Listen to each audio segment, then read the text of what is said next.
You're listening to NIL Now, a podcast dedicated to the name, image, and likeness of today's college and high school athletes. So we're going to explore the crazy and wildly interesting world of name, image, and likeness. NIL Now, covering the latest sports business headlines and keeping you informed on the nation's top performers. This is NIL Now, where the stars of tomorrow are getting noticed today. It's the Wild Wild West, but we're wrangling it in. Presented by Headline Studio and Reddit. Here are your hosts, Lauren Sisler and Kevin Jones. Hello, friends, and welcome back to another episode of NIL Now, a production of Headline Studio and Reddit, where we cover the wild and crazy, interesting world of name, image, and likeness. Got a great show coming up for you. Lots of fun headlines. Later on, we'll also speak with Clifford, a wide receiver at Penn State and the CEO and co-founder of Limitless NIL. So you definitely want to stick around for that. NIL Headlines. All right, Kevin, but first, I come to you with some fun headlines today. This one, I'm so anxious to get your thoughts because these players are becoming quite courageous. So Nick Saban, Alabama head coach Nick Saban, reportedly rejects two players who wanted massive NIL deals. So what does massive mean? Well, Saban reportedly said that two players wanted a combined $1.3 million in NIL money. One was a recruit who wanted $800,000. Another was a player on his team who wanted $500,000 so his girlfriend could go to law school. Nick Saban, in his quote, and this was at the Alabama Football Coaches Association convention last week, and this according to Outkick the Coverage, someone with one of the best corners in the nation in high school came to me and asked if we'd pay $800,000 for the player to sign here. I told him he can find another place to play. And that according to Baker High School Mobile coach Steve Normand, who was there in attendance. And then Normand said that Saban additionally made the comment, "I'm not paying a kid a bunch of NIL money before he earns it." Your thoughts on this whole deal?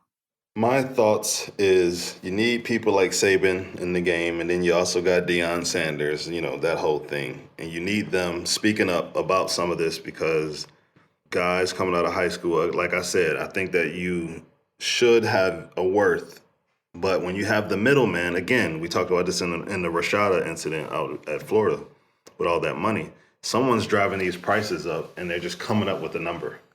500,000, 800,000, $1 million, 13 million, all these numbers are kind of ridiculous for players coming out of high school. I think that, it's an astronomical amount for not knowing what someone can do and what they're worth to the program. So again, this is not supposed to be pay for play, right?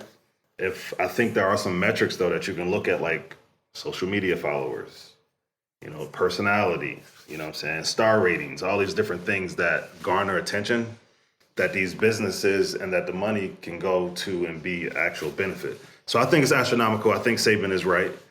But I do also say with a caveat, if it was Bryce Young, if it's a guy who's a star on your team, then the conversation is going to be different. So I think the portal guy or somebody that's on your team is different than a conversation for an incoming freshman. I would say this guy probably wasn't a starter. He might have been in the too deep. And the coach just didn't see that type of value. Because I think, when coaches see the type of value and they know that, losing this player or this asset could, potentially hurt the team, I think they make things happen. So, like I said, I think there's two categories. I think you have more leverage when you've been on the team already and you've been a college player in a D1 and contributed to going to championships and all that, versus somebody who was coming out of high school, like your leverage to ask for things is way less. But you have these middlemen, like I said, out of there, these middle entities who try to drive the prices up so that they can say that they did that, and now they can, get other players and try to represent other players. So it's kind of like that agent game for the, I would say for professional, but this is college ball, and I don't think that the coaching staffs or these universities should put up with that type of business. The value needs to be seen first, because it's now you just like throwing a random number in the air and you don't have any basis for it. So that's something that needs to clean up. I will tell you, and just having talked about this on the show before, getting to work with him in multiple settings. And then more recently, you heard the drama, the fire back at Jimbo, buying players, all this other stuff. Hey, the donors need to ante up if they want to get some of these players, and we're going to start recruiting at that level with that kind of money. But then, just kind of hearing some of his frustrations with these kids wanting to enter on the scene, come play at Alabama, but oh, by the way, you're going to have to pay me first. And I think the one thing he's combated, and this was really before NIL even started kind of rearing its head, good, bad, or indifferent, was that, he has all these 5-star players that have never in their entire playing careers from Pop Warner on up have ever sat on the bench, right? And so he had talked about how it can be difficult in the recruiting process, and even once you get these players on campus, to convince them to stick around because, oh, by the way, they've never had to sit and be patient and say, okay, maybe I need, some work. Maybe I'm not the best player on the team, because all these guys come in here and think that they have the opportunity to play right away. And that's not always the case. I think Nick Saban's a realist. And I think that's something that's been displayed from him just in my time with even his players that decide if they want to go to the NFL draft or not. It's a business decision. And I think he is very calculated in everything he does. And while obviously having one of his top players there, sticking around and not going to the NFL draft would benefit him, I know there's extensive conversations that happen with the players, with the parents, with the decision makers, the agents to say, okay, this is the draft stock. Mathematically, this is where this player lands. Does it make sense for them to stick around? Is the risk reward there? And I think, again, Nick Saban's very calculated in that. So I definitely see that kind of transpiring and transcending in this world over here with NIL as well. Okay, so here's another cool and interesting thing, and we're going to dive into this Nick Saban thing a little bit more when we get Bobak on the line, because I know the Reddit folks had a lot to say about it and some interesting takes on that. So we'll dive back in, and I got a couple more questions for you, Kevin, on that. But in the meantime, a survey that was done, 1,000 college athletes showed only 8% of those that were surveyed witnessed rifts or other problems resulting from name, image, and likeness earnings. Are you buying it? Are you buying it? Are you buying it, KJ? What do you think? I think that number is probably lower than the real answer, but I don't think it's too low. I think it's like maybe 10%. Let's just say 10%, because this is an issue that happens on all levels, right? It happens in departments, in businesses. It happens in professional sports where people are looking, not keeping their eye on the job. They're looking to see what someone else is getting, and then that turns into something. So I think it being new at the college level, I think the issue, we'll probably see some more issues, more than we've seen this past year, because the numbers are going to be going up and people are going to wonder, where's my cut? So I think that's definitely, locker room management and roster management as it pertains to stuff like that is going to be an issue. And that's why at, Triumph and Virginia Tech, we talk about an equitable culture of compensation where everyone gets something. And so it's not feeling like, oh man, I'm here, the quarterback has something, I got a block for the quarterback, and whatever those different scenarios are. I think that you have to think about it in a broader sense when you're talking about taking care of everybody. Yeah, and we've definitely talked about that before, and I think a lot of it does come from kind of the CEO of the team, the coaching staff, the support staff. There's a lot of things being put in place, and I think as everybody's learning, I think kind of reeling it in and figuring out how to keep that chemistry there, how to build that, how to maintain that chemistry, and, to make it, like you said, equitable for everybody, and what does that look like? And, again, it's not always going to be even playing field across the board, but, in life, when is it ever even across the board? You obviously kind of have a different stock, different rating. That's going to play into your playing time, your notoriety, your time with the media. I mean, there's so many things that go into it. And now, obviously, NIL money being another one. It is worth noting real quick, the survey of the 1,000 students included 415 Division I football players. And 76% of those respondents said they do share NIL earnings information with their teammates. And additionally, 78% of those surveyed said teammates have asked them to share information about their NIL earnings. So what that tells me is that there is a level of transparency that is happening within the program, that, it's being talked about, it's being asked about. It's not something that's being swept under the rug. And so to me, I guess that adds another layer of sort of scope of things that could be happening in the locker room. And if the communication is open and it still isn't firing red flags and some SOS signals out there, then maybe it isn't creating such a disparity or issue or divide in the locker room that people were fearful that it would. Yeah, I think that, like I said, I think those numbers are going to grow. I think the frustration is going to grow if the staffs, the people who are managing these situations or managing the players specifically, are not, having those conversations about transparency. I don't think the players should overshare. I think that the details of their deals should stay somewhat private. I don't think it should be, out there like that, because I think there's natural tendencies for people to, like I said, look left and right and say, well, this guy's getting something, and they may feel like their worth is larger or equal to, and maybe the coaches, staff don't feel that way. So, or, maybe a collective don't feel that way, or businesses don't feel that way. So you have some athletes who are amazing on the field and have a terrible social media presence, right? And then you have some athletes that are average on the field and have a great social media presence. Well, that business wants to deal with the one who has the more followers that connects to their audience, right? So it's not always apples to apples. It's not pay for play. So there's a lot of variables that go into it, is what I'm saying. So people are going to feel certain ways about that. I say, keep your business to yourself. That's what I say. Hey, that's good. I love that. All right. Speaking of business, I don't know if you're in the Sauce game, Kevin. I love Sauce. My last name is Sisler. Nickname is Saucler, because when I go sit down at a restaurant, I've always got like the ranch, the honey mustard, the ketchup. Give me the comeback sauce. I want it all. Like, I want every bit of it. Let me try it all. And I have no qualms about asking for it.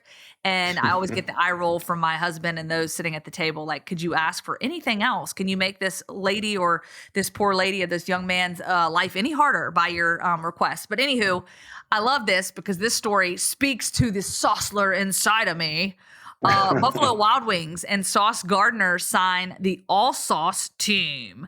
So Jets cornerback Sauce Gardner, so fitting, teamed up with Buffalo Wild Wings, signed 8 NCAA football players to the All-Sauce team. The brand said these players have the sauciest names in college football. So these names are quite funny. I don't know if you have the list in front of you, because I'd love to hear you read them out in your best broadcast voice right now. If you were going to go out on the field, Kevin, I want to hear your broadcast voice for some of these saucy players. Of course, you're going to call me out like that and have me read these names. One of the guys' names is Hank Pepper. Okay, that's it. That was good. Albert Lemon. Yes. Hot Rod Fitton. Yeah. Anyway, I want you to do the last one, the Florida wide receiver. You got that name? Ty Chiacao Bowen. I think it's Bowman. Is that the one you're trying to? Was close. Oh, Bowman. Yeah. No. See, I like how you did it. I'm gonna get you back. Trust me, I'm gonna get you back. You can hit me back. I would have to say Dodge Saucer is pretty cool. I love that one. Major Burns is a good one. I mean, if you're a spicy eater, Major Burns. That's a LSU defensive back. Like, if you're a spicy eater, you always get that heartburn, that indigestion when you take down a really hot buffalo wing from Buffalo Wild Wings. So I like it. You didn't say Arizona receiver, his name. I want to hear your and I want to hear that one for you. And Bibby Booby Curry.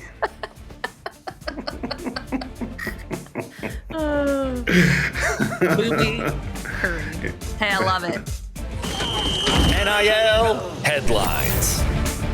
I want to circle back to this Nick Saban discussion, because this has got everyone all sorts of what is going on. When you see what's going on now behind closed doors, I guess, with some of the requests and things that are coming through, I want to know what the Reddit folks are talking about and what the threads are saying and what the minds that be think about this whole situation. So Bobak here to weigh in on some of this.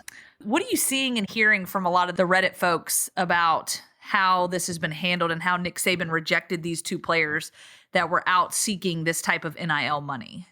This has been an amusing story for a lot of reasons, as you guys have already discussed. But I think one of the comments that struck me, this interaction, because, every time we hear these NIL stories, there's this kind of push and pull of, oh, this is going to ruin the sport. And a lot of people are like, how you guys knew this was going on, at least at some level, before NIL became something that could be done above board. I want to, Georgia fan, ubiquitous Badger 6, he had this great interaction where he's like, yeah, that pesky NIL is letting alumni and fans get their money involved in recruiting, which never happened before NIL existed. Although I enjoyed the fact that one of the fans, a Kentucky fan, Glimpse 12, but there's a certain diplomacy to this stuff. You don't just trot up to the big man and demand a fat check, which is, I think the idea of there being some diplomacy in the NIL zone kind of appeals. Although, to be fair, I can imagine at some points there were players very much making direct requests,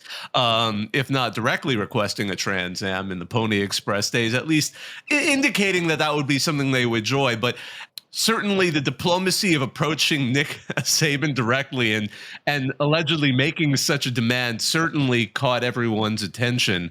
Some of the readers of RCFB on Reddit were trying to figure out, what else can she offer? Can she score touchdowns? What's her 40 time?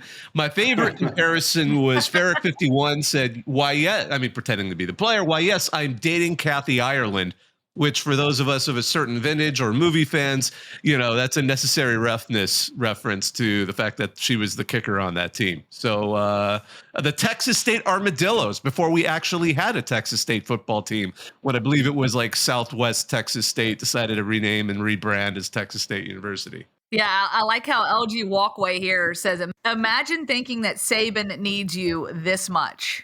And that's, yes. That's kind of, I want to float this over to KJ. I mean, could you imagine back in your day coming out of high school, being recruited, rolling up into Virginia Tech and telling the coach, like, obviously Frank Beamer at the time, Frankie Beams, being like, now, of course, we're talking about two totally different personalities, different guys, but could you imagine rolling up there with the gumption to be like, hey, coach, I need this. I need you to deliver on this. I don't know. Would you ever have the courage to do that? I need 530. Yes, I do. Me and my personality, I could see myself doing that. No, I'm kidding. But today's kid though, coming out of high school, or in college and in that transfer portal, it's a different breed, right? I think the atmosphere and the time that we live in, I think the student athletes and the kids are a little bit bolder than we were back then. I could see them. It depends on the climate, right? So now that the climate is the way that it is, these players are going to continue to do this. And I do think, even though I support NIL, right? I'll talk about that. But I do think that the coaches should give pushback sometime. Like, you can't just say yes to everything because it sets the culture up for failure. I'm not hating on Saban for that one. One of the things that amused me the most about all of this is just there was a whole side conversation on Reddit for those of us who are lawyers like myself, and I teach law. The idea of the gall of asking for your girlfriend to get into a law school, which, all in all isn't that crazy. Certainly in graduate programs, I've run into people who went to one law school and maybe brought a spouse. Whoa. Bobak, we're talking girlfriend. Yeah, he's committed. We're talking about committed girlfriend. I had to stop you right there. Law school and medical school are like widowmakers for relationships. They are. Everyone knew the people that went into law school with them and were single by the end. I even know a married couple that were no longer married by the end of law school. It is like throwing yourself into a ringer. And let alone, and Alabama isn't a bad law school. I'll give them credit. They do a good job feeding the Atlanta market. But at the same time, it's like, yeah, that's a tall order. She can't get it on her own. The joke was, at least when I was in school, was it was easy to then kind of wave into the business school. But the law school, that's a pretty tall order. That's like saying, oh, actually, I would have loved it if we have a top player say like, oh, and by the way, my significant other needs to go to the medical school as well. But I love that. The idea of asking the football coach to get your significant other into a graduate program is hilarious to me in so many regards. And I think a lot of people found that amusing on Reddit for various degrees and various, life experiences. I mean, and let's be real, the commitment of the player. I don't know this player. I don't know their history in the dating world, but a lot of times you get to school, you start playing ball, those NFL scouts start calling your name, and then the NFL, that big prize money starts flashing at you, and then it's like, oh, do I really want to be tied down to one person? I mean, at the end of the day, am I right? Am I right? Okay. Well, apparently he does, though. That's the cool side of this, like, weird ask, right? This had to mess it up, though.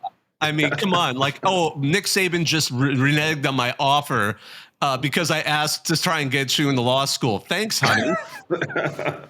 Just picturing myself walking into Nick Saban's office, sitting down in front of him and having this conversation and asking these particular things, especially the girlfriend piece.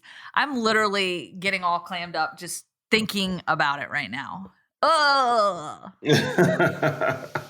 I've worked with Nick Saban now for over a decade in terms of just from a reporter standpoint and been around him. And, he's made it very clear that these guys got to earn their stripes. And, I know you mentioned that as people are saying on Reddit, this is not something that hadn't been going on a long time, but man, the nerve to walk up and be able to ask Nick Saban that. I think you have to reel it back in then too, because you think about, okay, I put this guy on my roster. We go to work, we go to practice. If this dude has the nerve to ask for such a thing, are we in fact going to be able to reel him in practice and be able to coach him up and kind of be his superior? Let me pose this to the group. So let's say there's an aspect that changed, and this is a guy that's on the team that's already successful. What do you say then if you're Nick Saban? You at least have a stronger negotiating position then. Yeah. I think that's what I was thinking about. Yeah. Like, so you're basically saying year one, year two, X player has proved himself, and then he comes to you and says, I want these things, or I'm transferring, I'm out. Yeah. What do you, does it change the narrative for you? If it were Bryce Young. Yeah. If it's Bryce Young, you definitely. How many kids you need in the law school? So that tells you, though, like, think about it. It depends on who you are and what you're doing.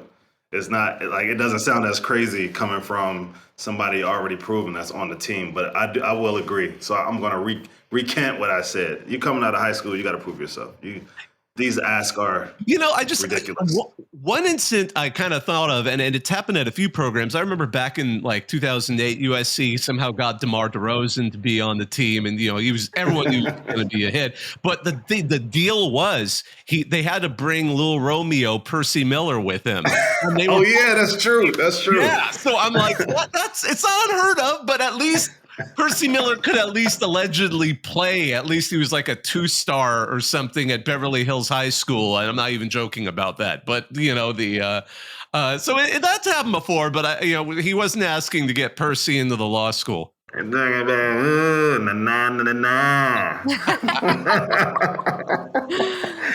that's what they was bringing onto the team. Before we skate off of the Alabama theme here, because we've been on Alabama for quite some time during this podcast, because, hey, this is a pretty big headline, quite interesting, to say the least.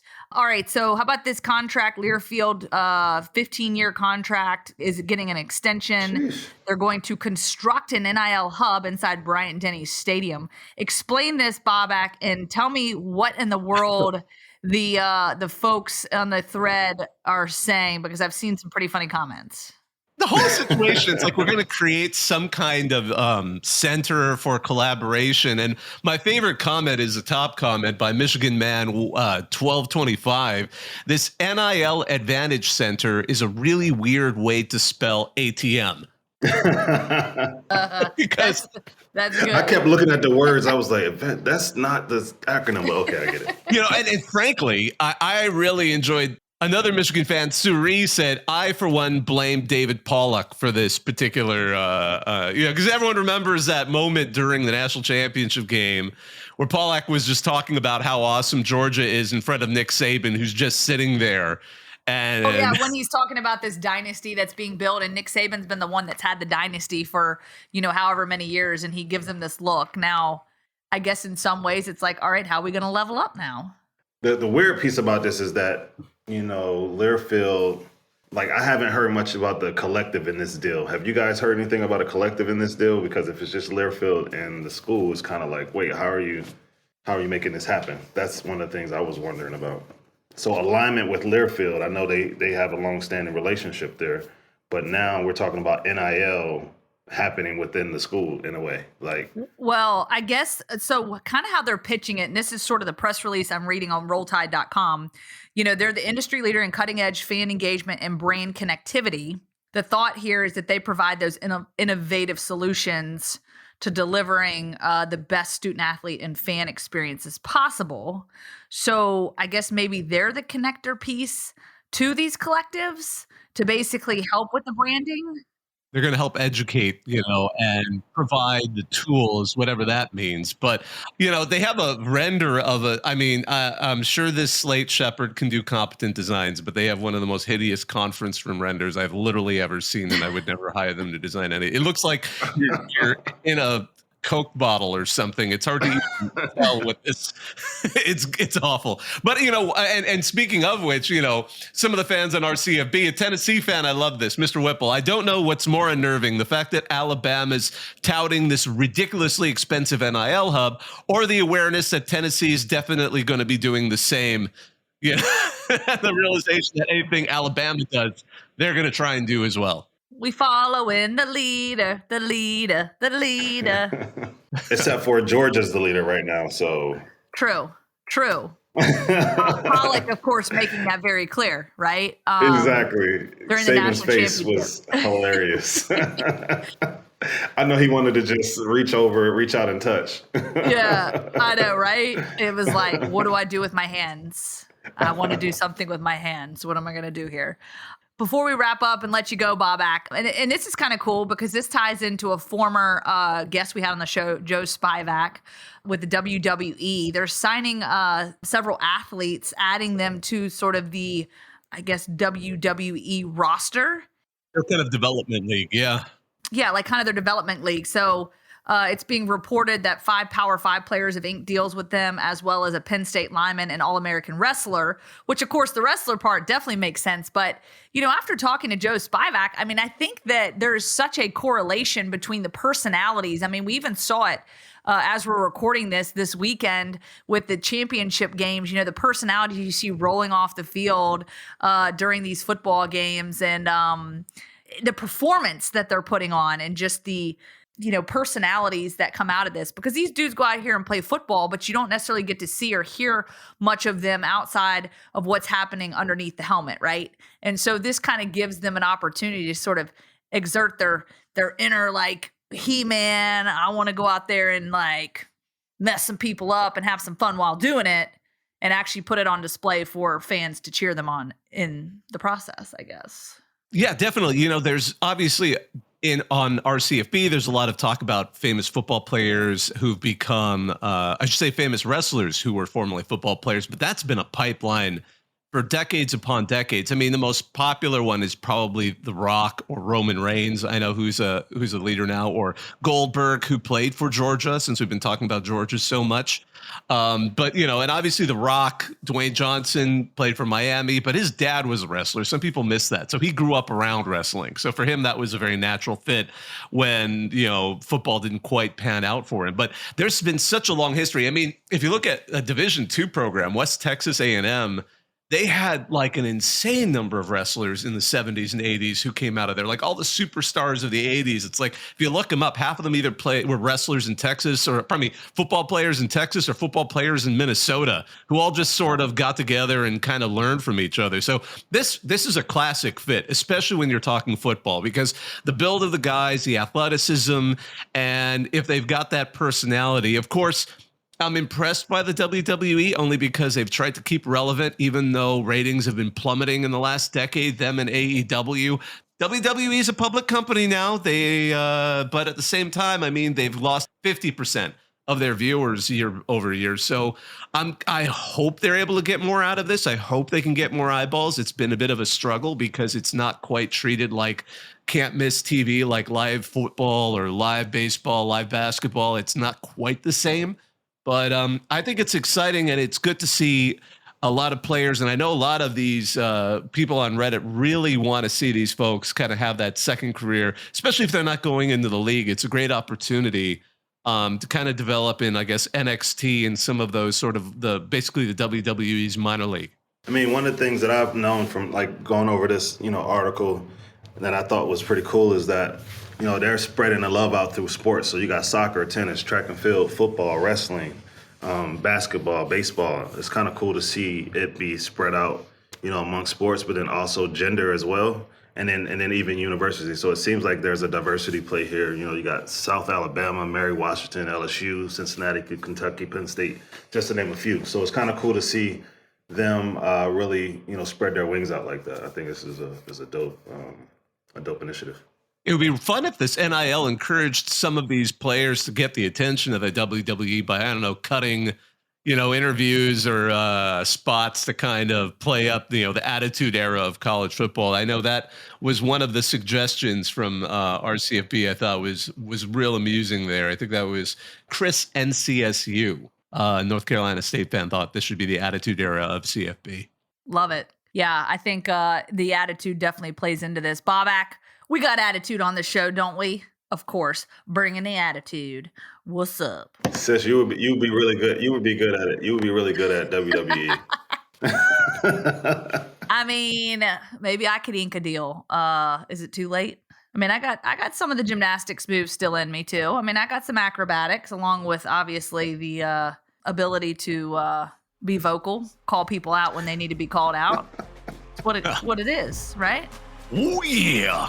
Yeah. You're listening to NIL Now.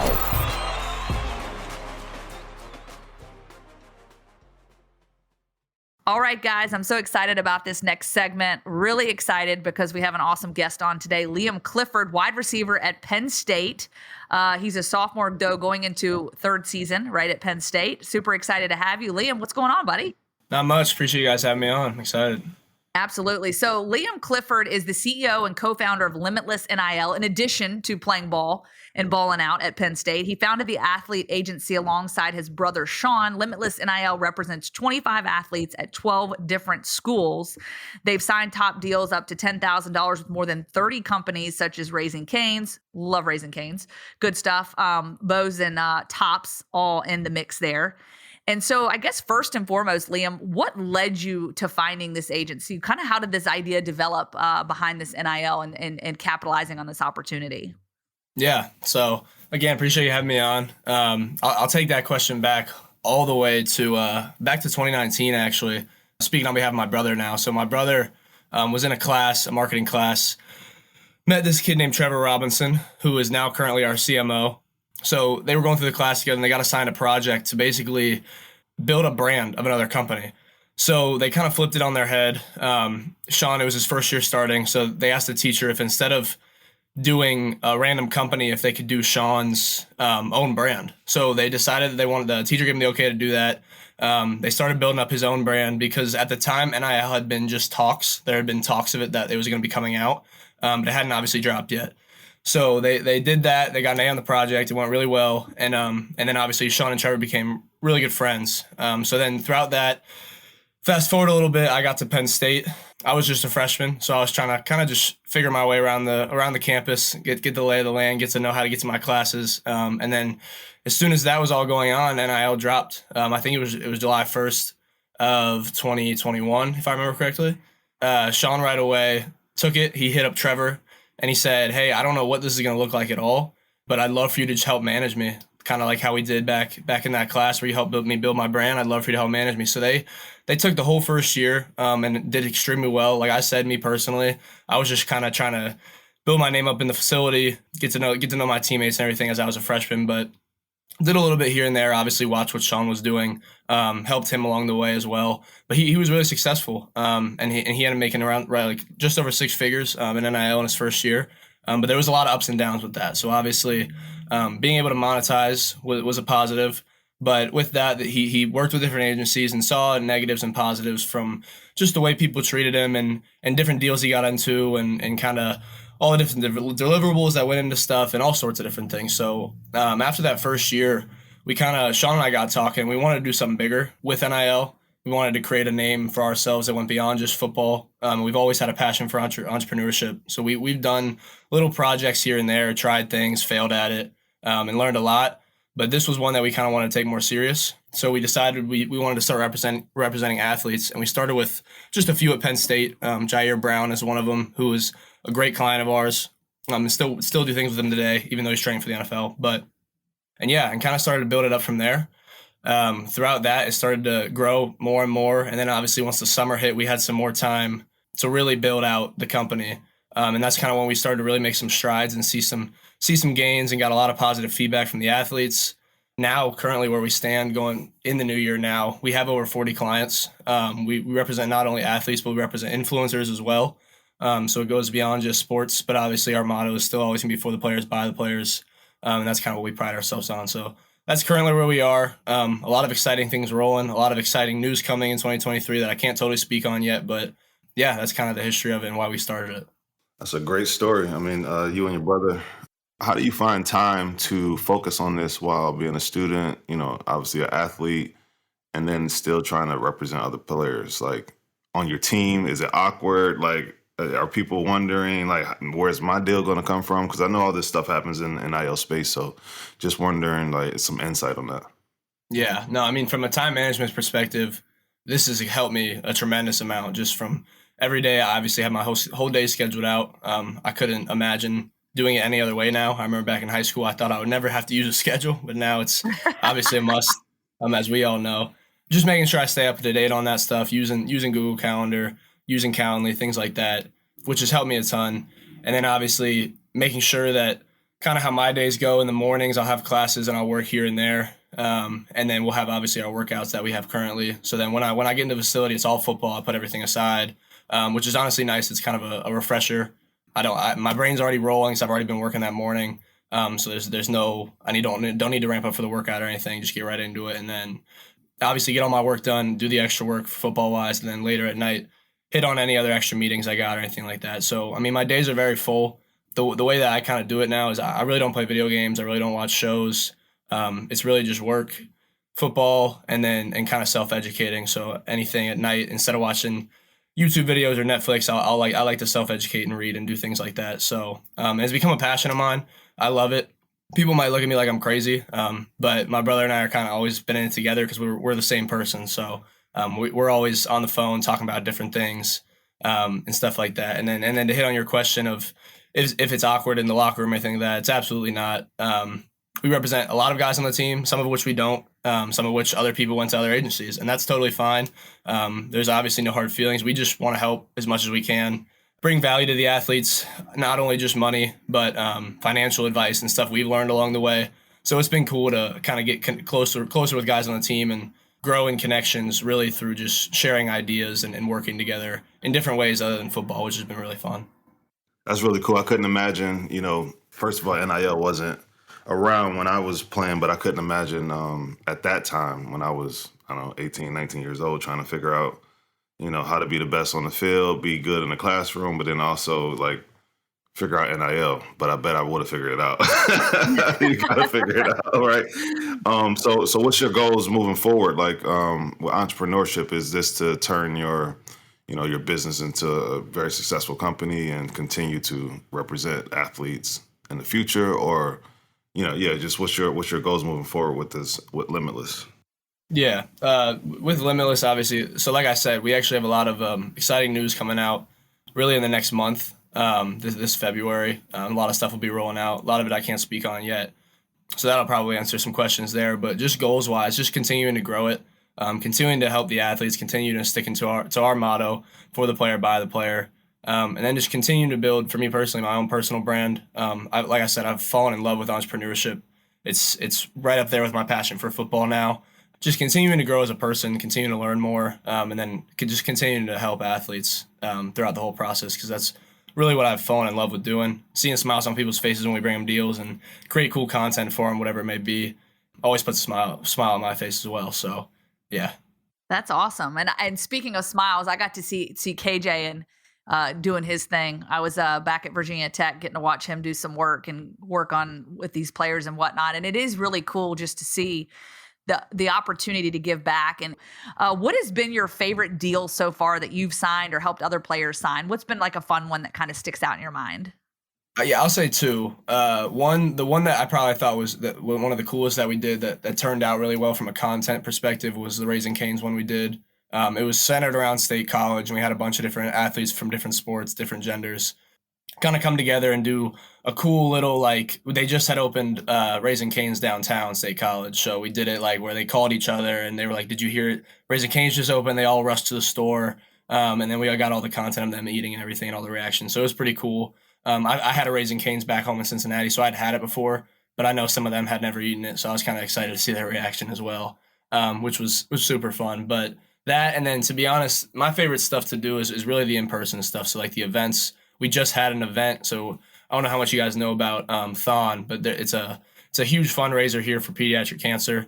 It goes on every single year, and they raise millions and millions of dollars. But we just did a dodgeball tournament just a couple weeks ago at a local sports complex, C3, and a bunch of students came, had a big dodgeball tournament, raised some money for Thon, and being able to donate that portion of that money to Thon meant a lot for us and for Limitless, just to see how we started something kind of out of nowhere, me and my brother and the rest of our crew, kind of just on a whim, and now being able to donate to good causes like that is super neat to see and super cool.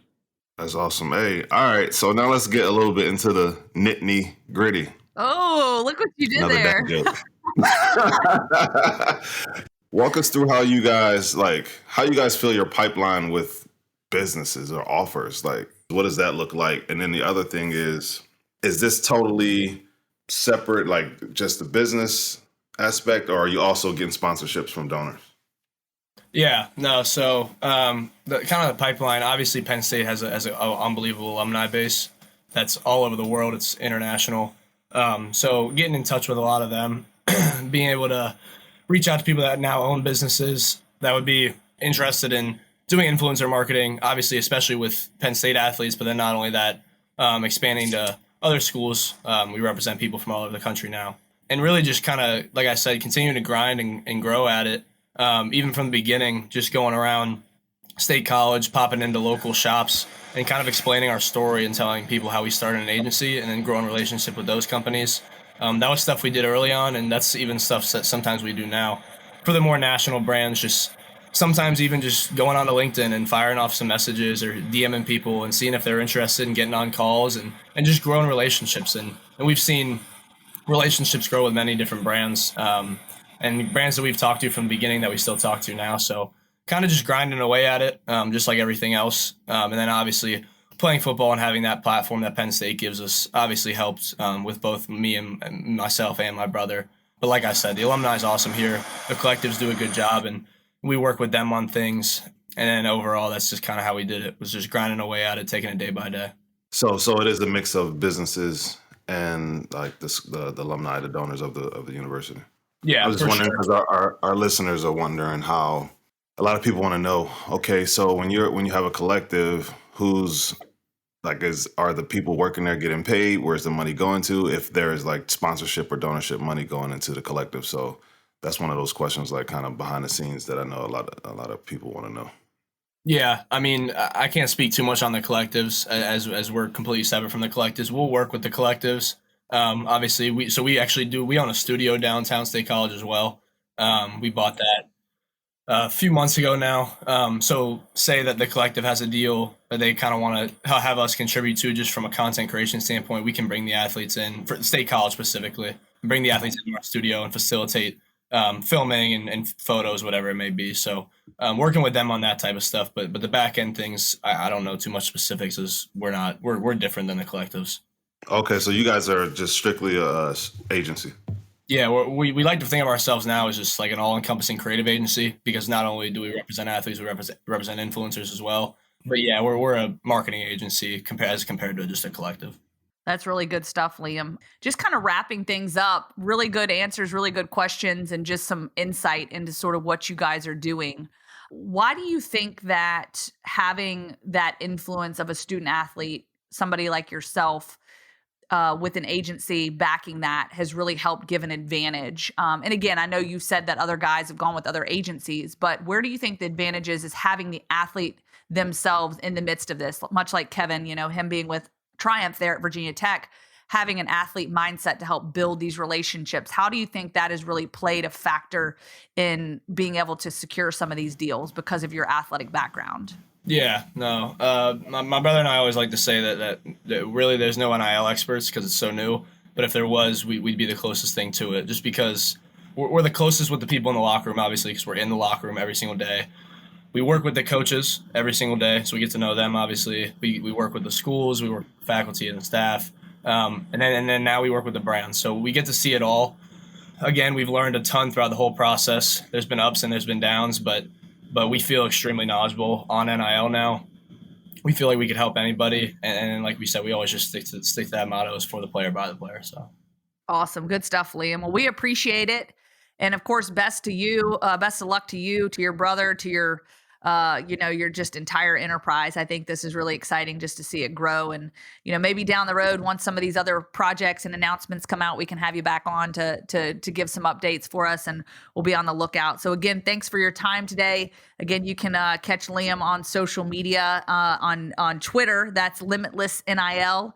And then of course, his personal Twitter is Liam Cliff 7. That's LIAMCLIFF 7. So we'll of course follow you there, get all the updates on how everything's going. So best of luck to you. And of course you can follow us on NIL Now Show on Instagram and Twitter, and our Reddit folks on the Reddit channel. Tell a friend, let us know what you think about the show, and give us your comments, give us your feedback, all good insights. If you ever have questions for our guests, we'd love to hear it. Thank you to Bobak Hayeri and the Reddit college football team for their help, as well as Kevin, my buddy there. I'm Lauren Sisler, and we also want to say a big thanks to our audio engineer, Colin Schmaling, our associate producer, Dean, and our executive producers, Richard Diamond, Selena Roberts, and Scott Broder. Until next time, peace. Thanks for listening to NIL Now, presented by Headline Studio and Reddit.